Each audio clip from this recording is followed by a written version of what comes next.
What does the travel ban do on animal spirits in the U.S.?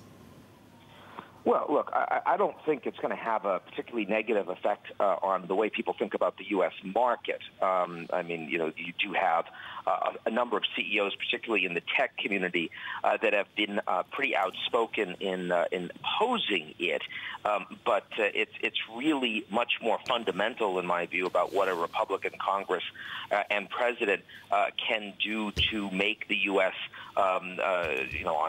Attractive on taxes and on infrastructure build and the rest. I think much more is the question, what's the impact outside the United States on America's relationships globally? That's where you're going to see much more of an economic implication. All right, but Ian, so what did you learn, right? Did you learn about the way that Donald Trump will actually govern it in the White House, or did you learn more about the constitutional defenses in the way that the American rule of law works? No, I think we've learned more about the way he's going to govern. This entire ban was put in place with a very small number of advisors. The head of Homeland Security was not aware of any of the details until it was basically rolled out to the public. So implementation has been spotty. It's been very differentiated in different cities.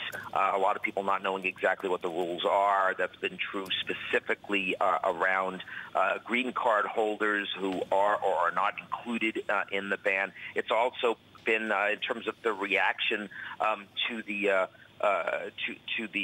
judges who have put a stay on the order, and the Homeland Security response has been one of the most unusual I've ever read. So, I mean, the question is going to be, as you start to have the cabinet filled out, are they going to play a traditional role, as one would expect, or is this going to be primarily on major foreign policy issues driven by a much smaller group who really don't have foreign policy experience?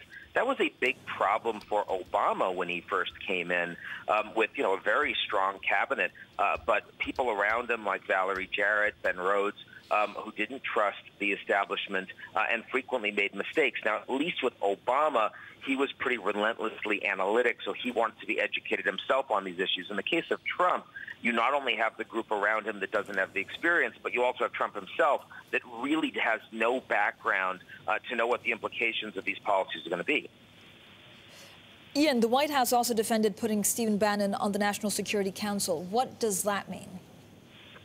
Well, I mean, Trump said from day one that Bannon was going to be, sort of key strategist. And what we're seeing is that role is not meant to be purely about informally advising Trump as a conduit vis-a-vis, let's say, Secretary of State and Defense and CIA, the kind of role that Condi Rice was playing when she was there for the Bush administration, but actually formulating and driving the Trump administration's view on the world.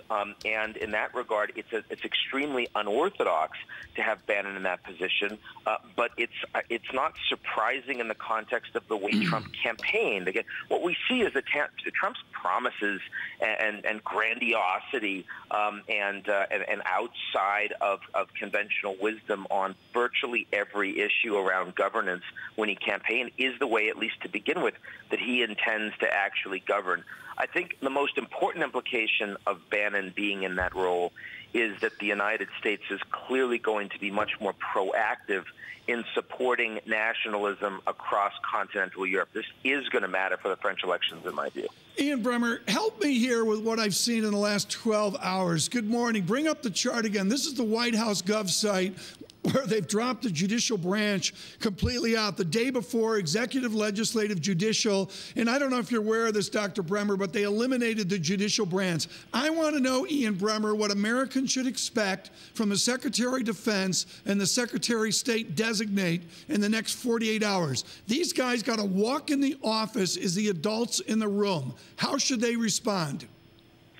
Well, I think they're going to have to figure it out as everyone else does. They are adults, and I'm certain that if they aren't listened to and if they feel like there are policies that are rolling them over, they're going to leave. I think that's true for the values of both of these individuals who are well known to all of us in the policy community. But they're not going to leave on day one, and they're going to have to understand how much they should say publicly and how much they should say privately. Look, we're going to find find out very quickly as Tillerson and Mattis come into their roles. We're going to find very quickly if they're not listened to, there's going to be leaks all over the place among their advisors, and you'll end up here. You'll see that this is a very dysfunctional cabinet, or we'll see some serious breaks on Trump's policies. I think one of those two things will happen within the next week.